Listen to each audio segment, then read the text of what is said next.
अब आइए जानते हैं अनुच्छेद 20 के बारे में। अनुच्छेद 20 में बताया गया अपराधों के लिए दोष सिद्धि संबंधी संरक्षण, इसमें जिक्र किया गया है। अब ये अपराधों के लिए दोष सिद्धि संबंधी संरक्षण क्या है, तो इसमें 20 का जो पहला है, इसमें बताया गया है कि भूतलक्षी विधि प्रभावी होगी। भूतलक्षी विधि प्रभावी होगी, इसका मतलब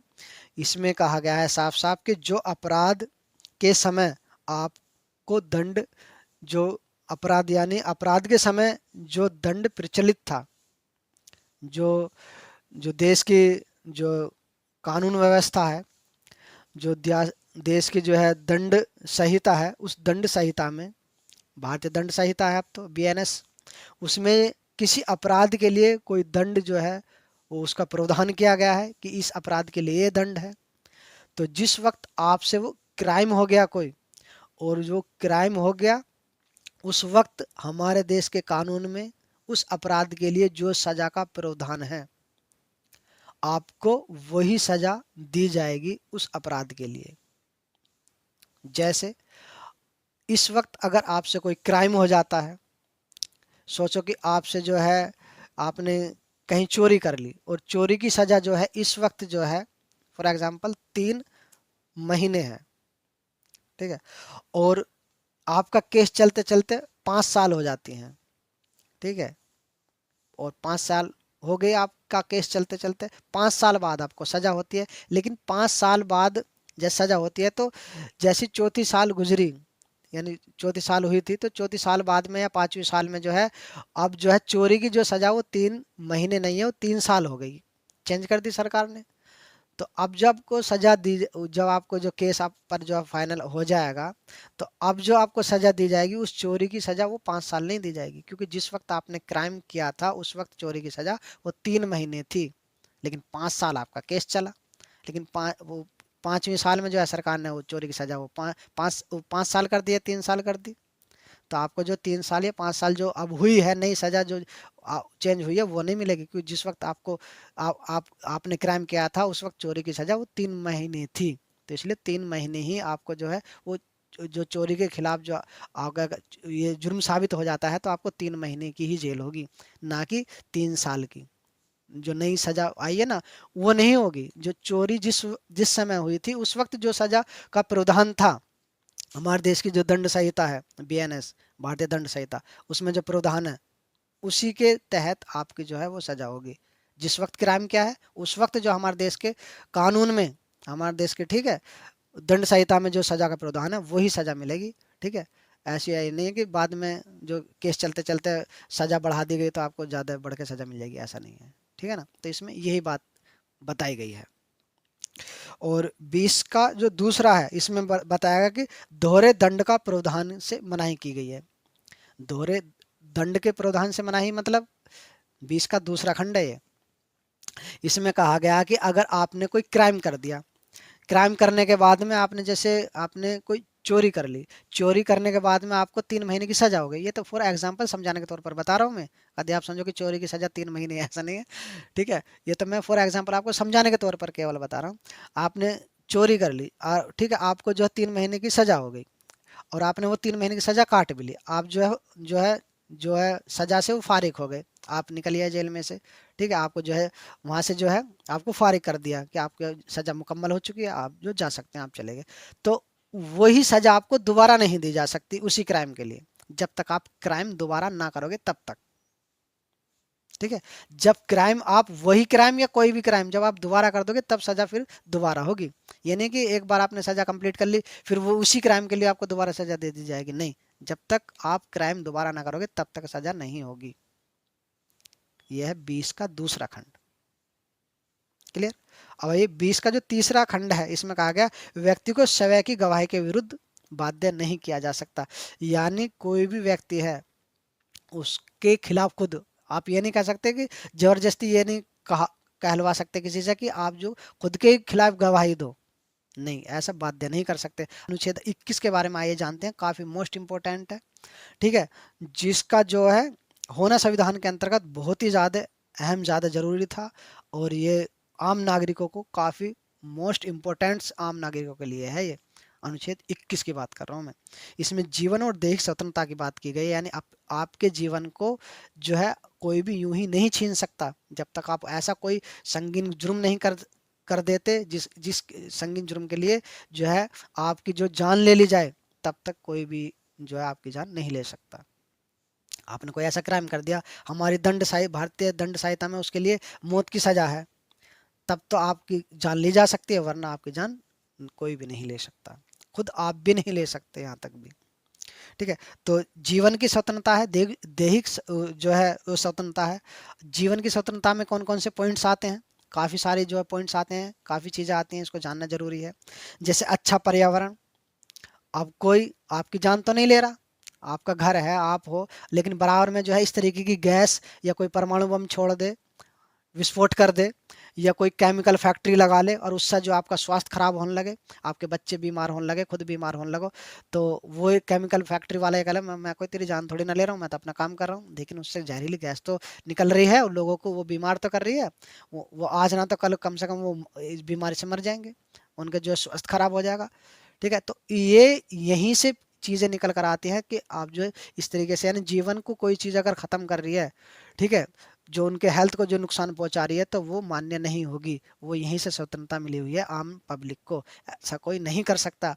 ठीक है, जिससे स्वास्थ्य बिगड़े, पर्यावरण बिगड़े, तो ऐसा जो है कोई नहीं कर सकता। तो ये यहीं से स्वतंत्रता है, कितनी ज़्यादा अहम जरूरी थी, वरना कोई भी केमिकल फैक्ट्री लगा लेगा अपने मतलब के लिए, और आम पब्लिक को जो है जहरीली गैस वगैरह से जो परेशानी होगी, आज ना तो कल जाहिर सी बात है बीमार होंगे तो मर भी जाएंगे। तो बीमार ही क्यों करें, अपने फायदे के लिए दूसरे को ही तुम बीमार क्यों करो, है ना। तो ये चीज़ है। और आत्महत्या की मनाही की गई है, जैसा कि मैं आपको बता रहा था कि आप अपनी जान भी खुद भी नहीं ले सकते। अगर किसी वजह से आपने अपनी जान लेनी चाहिए, आप मर गए, तो आप पे फिर सजा तो नहीं हो सकती, लेकिन किसी वजह से बच गए तो आप पे सजा होगी। इस चीज़ के लिए प्रावधान है भारत की दंड संहिता में, फिर आपको सजा दी जाएगी क्यों आपने सुसाइड करने की कोशिश करी।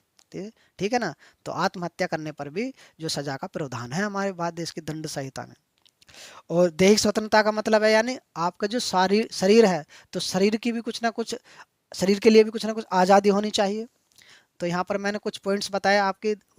यानी जीवन से संबंधित, यानी जीवन की स्वतंत्रता से संबंधित। ठीक है, तो इसमें मैं और भी आपको थोड़ी सी डिटेल से जानकारी दूंगा, लेकिन इसमें और भी कितनी चीज़ें आती हैं जिससे कि आपका जीवन आपका खराब ना हो, आपकी जो जो हेल्थ जो है, आपका जो है जीवन ऐसे यानी आपकी डेथ ना हो जाए, आपका जो है हेल्थ खराब ना हो जाए। ऐसी कोई भी चीज़ अगर कहीं कोई होती है, हमारे देश के अंदर अगर कोई चीज़ ऐसी होती है जो आपके जो है सेहत को ख़राब कर रही है, आपकी जो है जान जा सकती है, आपकी हेल्थ को ख़राब कर रही है, तो वो चीज़ मान्य नहीं होगी। ठीक है, सबको जीवन जीने का अधिकार है। ठीक है, सब जिंदा रहे, स्वस्थ रहे, अच्छे रहे, तो वो यही से अधिकार मिला हुआ है इसी अनुच्छेद 21 से। तो दैहिक स्वतंत्रता का क्या मतलब है, यानी आपके शरीर की भी कुछ आज़ादी है, आपकी बॉडी की। जैसे पर्सनल लिबर्टी का यहाँ पर जिक्र किया गया है, यानी आपको सम्मान पूर्वक तरीके से जीवन जीने का अधिकार है। ये दैहिक स्वतंत्रता से का है। आपकी जो आप जो है आपका आपका शरीर है, तो आप जो है सही से आप जो है जी सको, इस समाज में सही से रह सको, तो पर्सनल लिबर्टी का अधिकार यहीं से मिला हुआ है, सम्मान पूर्वक अच्छे से आप जी सको। ऐसे नहीं कि कोई भी आपके जो शरीर से छेड़छाड़ करे, आपको जो छेड़े, परेशान करे शरीर से ऐसे, ठीक है, कोई भी छेड़ के चला जाए, बराबर में से कोने मार के चला जाए, आपको परेशान करने लगे, छेड़ने लगे, कोई चीज़ चुबाने लगे, तो ऐसे, या आपके जो सम्मान को कहीं चोट पहुंचा लगे, तो आपको वो नहीं कर सकता। दैहिक स्वतंत्रता का अधिकार है। ठीक है, तो एकांत, अगर आप एकांत रहना चाहते हो, आपकी जो हैबिट है, आदत है, आप ज़्यादातर एकांत में रहना चाहते हो, एकांत रहना पसंद है आपको, तो आप रहिए, कोई इसको नहीं छीन सकता। ठीक है, निजता का अधिकार, आपकी कुछ निजी चीज़ें हैं, कोई डायरी है, कोई मोबाइल फ़ोन का पासवर्ड है, कुछ आपकी कितनी निजी चीज़ें ऐसी हैं, ठीक है, घर की जो कुछ बातें हैं या कुछ चीज़ें हैं, तो आप आम पब्लिक उसको जो है ऐसी उजागर नहीं कर सकती। ठीक है, कोई भी ऐसे उसे उजागर नहीं कर सकता। अगर आपके पास आपके खिलाफ कोई जो है कंप्लेंट दर्ज होती है, कोई जो क्राइम दर्ज हो जाता है, या आपके खिलाफ कोई रिपोर्ट दर्ज हो जाती है, तो पुलिस जो है इन्वेस्टिगेशन के तौर पर जो है उसको देख सकती है, आपकी डायरी को, आपके मोबाइल को, आपके लैपटॉप को, आपकी चीज़ों को वो देख सकती है, जान सकती है, फॉर इन्वेस्टिगेशन ओनली। ठीक है, आम पब्लिक के सामने वो उसे ऐसे ही जाहिर नहीं करेगी, केवल केस को सोल्व करने के मकसद से वो चीज़ें देख सकते हैं, आपकी पर्सनल चीज़ों को, केवल केस की इन्वेस्टिगेशन के पर्पज से। ठीक है, जिससे कि वो केस को सोल्व कर सके, वो कर सकती है केवल। और एडल्ट्री, एडल्ट्री भी की जो है, पहले देखो एडल्ट्री यहाँ पर वर्ड आया, एडल्ट्री की भी जो है अब आज़ादी है। एडल्ट्री मतलब व्यभिचार हिंदी में कहते हैं, एडल्ट्री आ गया शब्द, तो मैं आपको बताना चाहूँगा ये देश स्वतंत्रता के अंतर्गत ये आती है ये बात भी, कि जैसे मैरिड दो कपल हैं, ठीक है, उनकी शादी हो गई और शादी के बाद में वो किसी एक का जो है तीसरे जो है स्त्री या पुरुष से जो है वो संबंध जुड़ जाता है और उसके साथ वो खुश है, जो उसके साथ संबंध जोड़ना चाहता है तो वो जोड़ सकता है। सरकार इस चीज़ की इजाज़त देती है, हमारे देश का कानून इस चीज़ की इजाज़त देता है, ठीक है।